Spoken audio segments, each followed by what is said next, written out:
Hi, I'm Mary, and today we'll be talking about parabolas. So a parabola is really just a curved line with a focus and directrix, and the distance from the line to these 2 points is equidistant. So these are our lines, this is our focus, and this is our directrix. Our parabola would look like this. And now the distance, so the distance from the focus and the parabola is equal. So if we call this distance 1 and this distance 2, distance 1 would be equal to distance 2. Okay, so we're going to be needing to learn some other terminology. So now, if this is our parabola, our axis of symmetry goes through the middle of the parabola, and it goes through the focus and the directrix at a right angle. So here's our directrix, here's our focus. Our axis of symmetry would look like that, and it cuts the parabola in half. Then we need to talk about the vertex. The vertex is at the bottom of the parabola where it curves the most. So on this parabola, it would look like that, right there. So we need to learn how to find points on the parabola's equation, and where the parabola meets the coordinate axes. So first we're going to start off with one example. So you know the point P equals x, y, right? And you know the focus, F equals 4, 0. And finally, you know that these 2 points are equidistant from the line y equals 4. So what we're going to do is we're going to take all this information and create a parabola and the parabola's formula. So first, let's draw this up.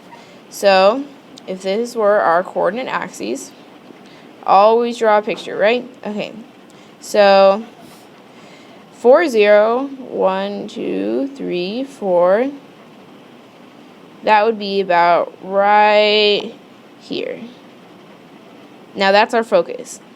And the line 4 would be up 4, so 1, 2, 3, 4. Now that would be about here. So our parabola is going to look like this. Now, remember from earlier in the video, we know one very key piece of information. The distance from here, distance 1, is equal to the distance from here, distance 2. So from there, we can start our formulas. And what we're going to need to do is set the distance 1 equal to distance 2. And this is how we're going to find the equation for this parabola. Okay, now we're going to begin to solve this problem. So this is the information we already know. P equals x, y, point. The focus is 4, 0, and the directrix is y equals 4.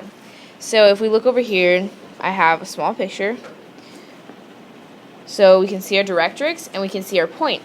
Now, earlier we said that it would always create a right angle from the parabola to the directrix, or a perpendicular line, and you can see that right here. Right?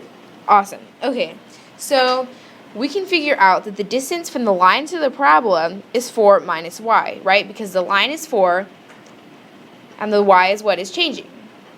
So knowing that, next, that's our first distance. Next, we have to find a second distance, because we're going to use the equation that I've gone over, is distance 1 is equal to distance 2. So we're just creating 2 equations and then setting them equal to each other. So the next one is distance formula from the point to F. Now, that is right here. So x minus 4 squared, because we took the x from here, and we took the 4 from the point right there, and then y minus 0 squared, so y minus 0 squared, right? And we just plugged it into the distance formula. And through simplification, once you FOIL this one, and you don't really need to FOIL this one because of the 0, you get x squared plus 8x minus 16 plus y squared equals 4 minus y. And of course, we have that, right? And so from here, once we simplify this equation, we will get our equation for the parabola. Okay, so now we're going to begin simplifying those two distance formulas set equal to each other. So we have 4 minus y, and we have x squared plus 8x minus 16 plus y squared square rooted. Now, to get rid of this square root, what we're going to do is we're going to square both sides. Now, you must FOIL 4 minus y. If you don't FOIL, your equation will be wrong. So we got rid of the square root, so now we just have these two equations, and we can begin to simplify. So we find equal variables, right? So y squared, and we have a y squared, so we can get rid of those. And then we are left with negative 8y plus 16 equals y squared plus 8x minus 16, so right here. So we bring that down and we subtract 16 from both sides, so then we are left with negative 8y plus x squared plus 8x equals negative 32, and then we divide by negative 8 on both sides, and our finished product is dun dun dun dun is y equals x squared divided by negative 8 plus negative x plus 4. Now, parabola equations will always have the square, and also the negative right here will decide whether the parabola is faced upwards or face downwards. But as we saw in our picture, it was a parabola face downwards, so the negative 8 is correct here. But always pay attention if you can draw the parabola beforehand, if you should be having a negative 8 or a positive 8. And this is our final equation.